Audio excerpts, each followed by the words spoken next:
अस्सलाम वालेकुम। अच्छा, कल हमने क्लास 6 का मैथ क्लास 6 का चैप्टर 2 हमने डिस्कस किया था होल नंबर्स का। आज हम डिस्कस करेंगे चैप्टर 3 फैक्टर्स एंड मल्टीपल्स। अच्छा, फैक्टर्स क्या होते हैं, मल्टीपल्स क्या होते हैं, इन चीज़ों को हम थोड़ा बहुत डिस्कस करेंगे। Define factor as number which divide the dividend completely leaving no remainder. मतलब हम इसमें क्या कह रहा है कि जो है डिस्कस करेंगे जिसका रिमाइंडर 0 बचता है, उन फैक्टर्स को आप डिस्कस करें। Here 2 is a factor of, यहाँ देखिए एग्जांपल 8 को 2 से डिवाइड किया, 4 टाइम पूरा टेबल आया तो 0 आंसर बचा। कह रहा है here 2 is a factor of 8 but remainder 0, so 2 divides 8 exactly 3। Exactly 3 is not a factor. अब इसमें ये कह रहा है कि जो कंप्लीटली डिवाइड करे, जिसमें रिमाइंडर 0 बचे तो वो एग्जैक्ट उसमें रिमाइंडर 0 आएगा तो वो कंप्लीटली डिवाइड करेगा, और जिसमें रिमाइंडर कुछ ना कुछ बचेगा तो वो उसका, जैसे 3 फैक्टर नहीं होगा, 2 इसका फैक्टर हो जाएगा 8 का। अच्छा, यहाँ पे जो चीज़ हाईलाइट करने वाली है वो ये है, ये देख लें।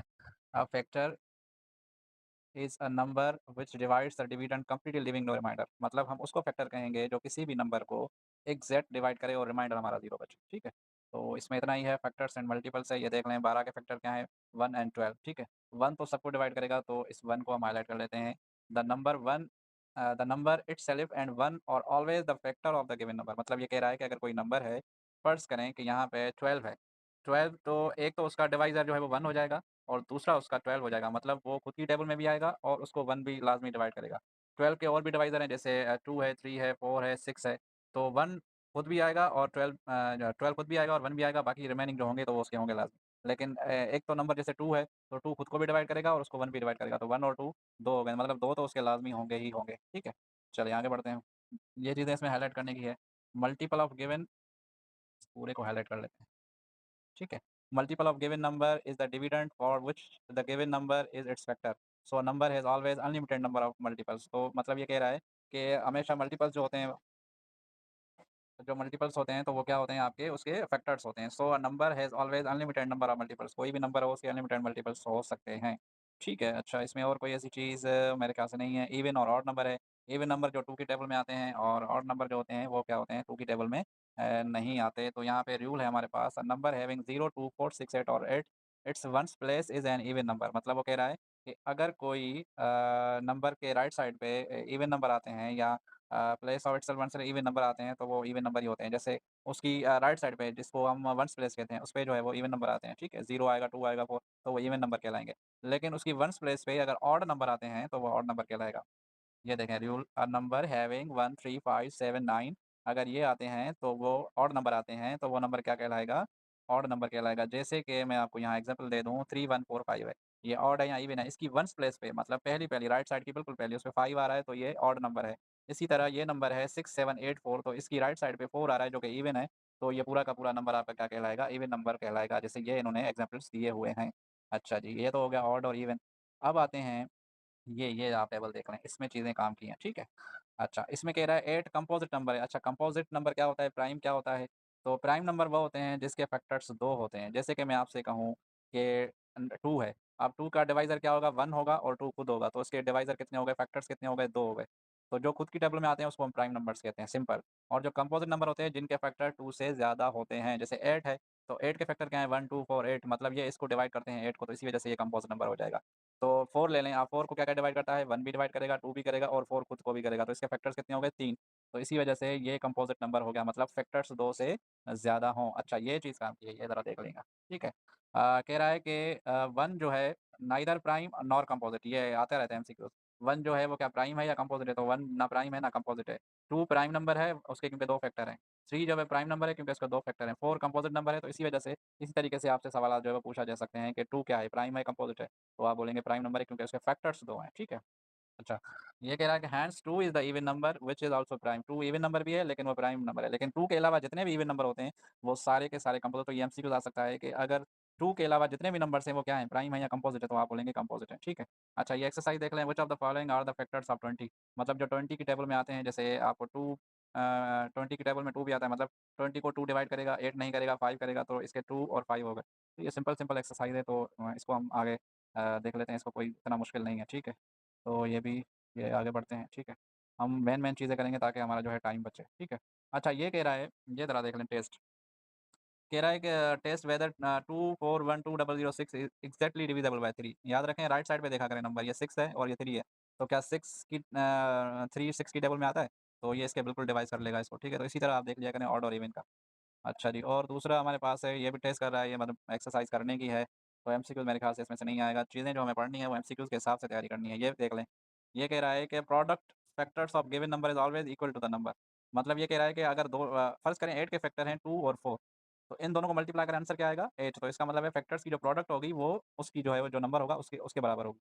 अच्छा जी, ये फैक्टर्स हैं, ये डिफरेंट मेथड है, डिवीज़न मेथड है, ट्री मेथड है, 60 के फैक्टर्स इन्होंने निकाले हैं ट्री मेथड से और डिवीज़न मेथड से। तो ये अब हम आते हैं इस चीज़ पे, ठीक है? ये ज़रा देख लीजिएगा। 360 को इन्होंने क्या किया है, फैक्टर्स निकाले हैं, 360 के फैक्टर्स ये हैं, 1 minute sorry, 2 multiply by 2 multiply by 2 multiply by 3। अब इसमें 2 कितनी बार आ रहा है? 3 बार, तो 2 की पावर 3 हो गई, और 3 कितनी बार आ रहा है? 2 बार, तो 3 की पावर 2 हो गई, और 5 की पावर 1 हो गई क्योंकि वो 1 बार आ रहा है। तो ये सारे के सारे जितने भी हैं, तो ये आपके क्या हो गए, इसमें इन्होंने कन्वर्ट किया, ठीक है? अच्छा जी, इंडेक्स ये एमसीक्यूज़ आया हुआ है, इसमें जो है वो इंडेक्स क्या है ये देख लें, ठीक है? इसमें इसमें 3 जो है वो इंडेक्स जिसको हम पावर कहते हैं, और 2 जो हमारा है वो बेस है, ठीक है? तो बेस और इंडेक्स भी आप लोगों को क्लियर होना चाहिए कि बेस क्या होता है और पावर क्या होता है। चलें, इंडेक्स को हम पावर भी कहते हैं, ठीक है? चलिए आगे बढ़ते हैं, और ये फैक्टर्स हैं ये सारे। तो अब इसको देख लें ज़रा। 2 मल्टीप्लाई बाय 2, ये चा 3 टाइम है तो 2 की पावर कितनी हो जाएगी? 3 हो जाएगी। तो इसी तरीके से आपसे सवालात जो है वो आ सकते हैं, ठीक है? अब आते हैं हमारी जो टॉपिक है एचसीएफ और एलसीएम, ठीक है? अच्छा, एचसीएफ क्या होती है? हाईएस्ट कॉमन फैक्टर, ठीक है? हाईएस्ट कॉमन फैक्टर कैसे? लेट्स सपोज़ हमारे पास 2 नंबर हैं, एचसीएफ ऑफ 24 एंड 40। एचसीएफ इसकी कैसे फाइंड करेंगे? तो आप सबसे पहले क्या करेंगे, उसके फैक्टर्स निकालेंगे। तो ये 24 और इसके फैक्टर्स हैं। तो इसको मैं देख लेता हूँ, ये 1 है, 2 है, 3 है, 4 है, 6 है, 8 है, 12 है और 24 खुद है। तो ये सारे के सारे इसके क्या हो गए? फैक्टर्स हो गए। अच्छा, फैक्टर्स में अब हम देखेंगे कि इसमें जो सेम है वो कौन-कौन से हैं? 1 भी है, 2 भी है, 4 भी है और 8 है, ये देखें। ये सेम फैक्टर्स हो गए। अच्छा, सेम इसमें से हमने निकाल लिया, उसके बाद जो सबसे बड़ा वाला होगा, the greatest common factor is 8। जो सबसे बड़ा वाला होगा वही आपकी क्या हो जाएगी? एचसीएफ हो जाएगी, ठीक है? तो ये थोड़ा-सा एचसीएफ फाइंड करने का तरीका था कि सबसे पहले उसके फैक्टर्स निकालें, फैक्टर्स निकालने के बाद जो सेम है उनको जो है वो सर्कल करें, और सेम में देखें सबसे बड़ा वाला कौन-सा है, वही आपकी एचसीएफ हो जाएगी, ठीक है? अच्छा जी, अच्छा जी, ये तो हो गई एचसीएफ। अब एचसीएफ के बहुत सारे मेथड हैं, एक तो फैक्टर मेथड है, दूसरा आपका ये डिवाइड वाला मेथड है, इसके थ्रू भी हम जो है वो फाइंड कर सकते हैं, ये देखें, इसके थ्रू, ठीक है? तो 48, 36 और 40 का इन्होंने फैक्टर्स निकाले हैं, और जो सेम है, कॉमन है, तो उनको मल्टीप्लाई करके ये जो है आपकी एचसीएफ आ गई। तो ये एक तरीका है। दूसरा मैंने आप लोगों को बताया कि फैक्टर्स निकालें, फैक्टर्स निकालने के बाद जो सबसे बड़ा वाला है वो आपका जो है वो हो जाएगा, ठीक है? और तीसरा मेथड हमारे पास है, अच्छा, एचसीएफ का ये वाला है, HCF product of common factors और 2 और मोर नंबर्स। मतलब एचसीएफ जब फाइंड करनी है तो कॉमन फैक्टर्स को क्या करें आप, ये मल्टीप्लाई करेंगे, तो ये है। 3 नंबरों का आप एचसीएफ निकाल रहे हैं, तो उसमें जो सब एक जैसे होंगे उनको जो है क्रॉस करके उसमें से इसमें से भी 2 ले लिया, इसमें से भी 2 ले लिया, 2 टू द 4 हो गया, तो एचसीएफ आपका 4 हो गया। अब आते हैं दूसरा, हमारे पास तीसरा मेथड है लॉन्ग डिवीजन मेथड। तो ये लॉन्ग डिवीजन मेथड में जैसे 24 और 64 की हम एचसीएफ निकाल रहे हैं, तो एचसीएफ क्या होगा, जो बड़ा नंबर होगा उसको छोटे से डिवाइड करेंगे, इस तरह करते जाएँगे, जो लास्ट वाला हमारा जो होगा ये वाला जैसे 8 है, तो ये आपका हो जाएगा एचसीएफ, ठीक है? तो ये भी बहुत सिंपल तरीका है बच्चों वाला है, तो इसको ये प्रैक्टिकल वर्किंग है, तो आप इसको प्रैक्टिस करेंगे तो आपको समझ में आ जाएगा। वैसे भी इतनी कोई मुश्किल नहीं है, फैक्टर्स निकालने हैं, ठीक है? अच्छा, अब आते हैं एलसीएम पे। हमारी जो एलसीएम है, एलसीएम भी बिल्कुल एचसीएफ की तरह ही है, लेकिन थोड़ा-सा फ़र्क है, उसमें हाईएस्ट देखते हैं, इसमें लीस्ट देखेंगे, ठीक है? अच्छा, इसमें देखें, ये एलसीएम है, ये एलसीएम डिफाइन एलसीएम, और उसके जो है सबसे कह रहा है कि एलसीएम ऑफ 2 और more given number is the smallest of all their common multiple. मतलब एलसीएम जो हम हमारी होगी, वो सबसे छोटा वाला नंबर जो होगा हम वो देखेंगे। कैसे? जैसे कि आप आपने मल्टीपल 3 और 4 की जो है एलसीएम निकालनी है, तो 3 और 4 के सारे मल्टीपल्स निकाल लिए। 3 की टेबल में 3 1 द 3, 3 2 द 6, 3 3 द 9, इस तरह आप करते जाएँ अप टू सो ऑन, ठीक है? फिर उसमें इसने क्या किए हैं, जो सेम एक जैसे हैं, उसको इसने हाइलाइट किया है। उसको हाइलाइट करने के बाद इसमें सबसे छोटा देखें, 12, 24 और 36 में सबसे छोटा जो है 12 है। तो इसी वजह से इसकी जो एलसीएम हो जाएगी वो क्या हो जाएगी? 12 हो जाएगी, ठीक है? ये तो था फैक्टर मेथड, मतलब इसमें जो मल्टीपल्स हमने निकाले, ठीक है? और दूसरा हमारे पास है ये डिविडेंड मेथड, जिसमें हम फैक्टर्स निकालते हैं। अच्छा, डिविडेंड में ये एलसीएम कह रहा है कि 12, 24, और इसको हम हाइलाइट कर लेते हैं यहाँ तक, ठीक है? अच्छा, ये कह रहा है कि 12, 18 और 24 की जो है एलसीएम निकालें। तो इस 12 के इसने फैक्टर निकाले, ये निकले, 18 के निकाले, 24 के। फिर इनमें से 12 और सबके जो है वो फैक्टर्स थे, इसको चलें ये ऐसे देख लेते हैं। ये 2 थे, ये फिर ये थे ये। अच्छा, इसमें जो सेम थे, ये देखें, इस चीज़ को हाइलाइट कीजिएगा। कॉमन फैक्टर जो है 2, 2, 3 है, जैसे 2, 2 और 3 है, ठीक है? और जो कॉमन नहीं है वो 2 और 3 है, वो कौन से वाले हैं? ये वाले। ये 2 और 3 कॉमन नहीं है, क्योंकि वो तीनों में नहीं है। अगर तीनों में होते तो हम कॉमन कहते, अगर तीनों में नहीं है तो वो कॉमन नहीं है। तो इसको क्या कर दिया इन्होंने, सबको मल्टीप्लाई कर लिया। सबको मल्टीप्लाई करने के बाद जो आपका एलसीएम निकला वो 72 निकला, ठीक है? अच्छा जी, दूसरा हमारे पास डिवीज़न मेथड है। डिवीज़न मेथड में हम क्या करते हैं, ये 3, 4, 5 की एलसीएम निकाली तो एक साथ भी निकाल सकते हैं, तो ये 2, 2 इसी तरह, ये तो आप लोगों ने पढ़ा होगा, तो इसको मैं हाइलाइट कर लेता हूँ, ठीक? अच्छा जी। अब relation between HCF and LCM, ये थोड़ा-सा फ़ॉर्मूला आता है, तो इसको थोड़ा-सा याद कर लीजिएगा। तो मैं हाइलाइट कर देता हूँ।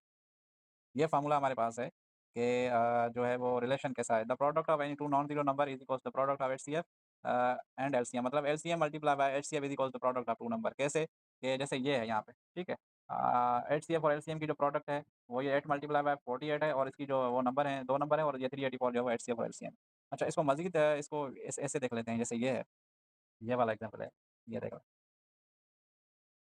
इससे और अच्छे से समझ आएगा, ठीक है? अच्छा इसमें कह रहा है कि example the product of two number is 300 and their LCM is 60, what is the HCF? अब इसको और अच्छे से समझ में आ जाएगा आपको। तो प्रोडक्ट ऑफ टू नंबर कितनी है? 300 है। तो हमने ये 300 लिख दिया, एलसीएम कितनी है? 60 और एचसीएफ हमें फाइंड करनी है। हमारे पास फार्मूला क्या है? LCM multiply by HCF is equals product of two number. तो प्रोडक्ट ऑफ टू नंबर कितनी है? 300 है और एलसीएम हमने लिख दिया एचसीएफ हमने। अब एलसीएम हमारे पास कितनी है? 60 है। तो वो 60 और एचसीएफ हमें फाइंड करनी है। अब एचसीएफ के साथ ये 60 क्या कर रहा है? मल्टीप्लाई कर रहा है तो उधर जाके डिवाइड कर लेगा तो आपकी एचसीएफ क्या आ जाएगी? 5 आ जाएगी। बहुत अच्छे से ये आप इसको अच्छे से फार्मूले को याद कर लें, ये इस तरह के सवालात आते हैं। ठीक है, चलें जी, अब आते हैं नीचे। ये तो आपकी एलसीएफ और एचसीएफ हो गई, तो मेरे ख़्याल से और कुछ इसमें ऐसा ख़ास नहीं है। तो अच्छा, ये एक्सरसाइज़ है सारी, ये तो वर्किंग है सारी। तो राइट ऑल फैक्टर्स ऑफ 5, ये मेरे ख़्याल से इतनी कोई मुश्किल नहीं है। अच्छा, ये समरी को हम हाइलाइट कर लेते हैं, इसमें बहुत सारी चीज़ें एमसीक्यूज़ आ सकती हैं। अच्छा, इसमें एमसीक्यूज़ इन्होंने नहीं दी है, तो आप देख लीजिएगा, मैं इसमें से एमसीक्यूज़ आपके टेस्ट ले लूँगा। अ factor is a number which divided by exactly, ये तो ये सारी पढ़ लीजिएगा, ठीक है? तो इस वीडियो में इतना ही, इंशाल्लाह नेक्स्ट हम चैप्टर जो है 4 पे डिस्कस करेंगे और इस तीनों चैप्टर का जब 5 चैप्टर हो जाएँगे तो हम इंशाल्लाह इसकी जो वो टेस्ट भी लेंगे। जज़ाकल्लाह, थैंक यू सो मच, अल्लाह हाफ़िज़।